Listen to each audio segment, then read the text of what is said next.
बातमी राजकीय वर्तुळातून आहे। राष्ट्रवादीची काल पत्रकार परिषद झाली आणि आज दिवसभर या पत्रकार परिषदेवर राजकीय वर्तुळात चर्चा सुरू आहे। याचं कारण कालच्या पत्रकार परिषदेमध्ये उपमुख्यमंत्री सुनेत्रा पवार यांना बोलू दिलं नाही असा आरोप केला जातोय।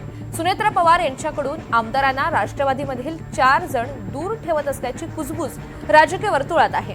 अजित पवार यांना कंट्रोल करता आलं नाही, पण सुनेत्रा पवार यांना कंट्रोल करता येईल या भ्रमात राष्ट्रवादीच्या नेत्यांनी राहू नये असा थेट इशारा आज रोहित पवार यांनी दिला। शिवाय काही नेत्यांपासून काकींनी सांभाळून राहावं असा सल्ला सुद्धा रोहित पवार यांनी दिलाय।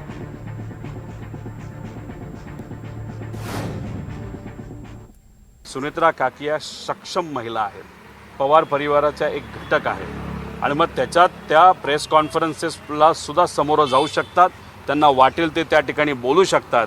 जर कोणाला वाटत असेल की सुनेत्रा काकींना आपण कंट्रोल करू शकतो व दादांना कंट्रोल करता येत नव्हतं पण काकींना करता येईल, तर ते भ्रमात आहेत। थोड्या दिवसानंतर नक्कीच कळेल की ताकद काय असते आणि एक नेता कशा पद्धतीने पार्टी तिथं चालवत असतो। त्यामुळे ह्या 4 जे कुठले नेते आहेत त्यांनी थोडंसं सांभाळून राहावा, सांभाळून वागा, एवढंच या ठिकाणी सांगतो।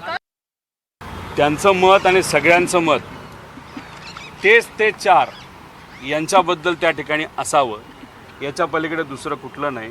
आणि एका महिला आमदारांनी ते बोलून दाखवलं, ते एका व्हिडिओवर आलं आणि ते लोकांपर्यंत पोचलं।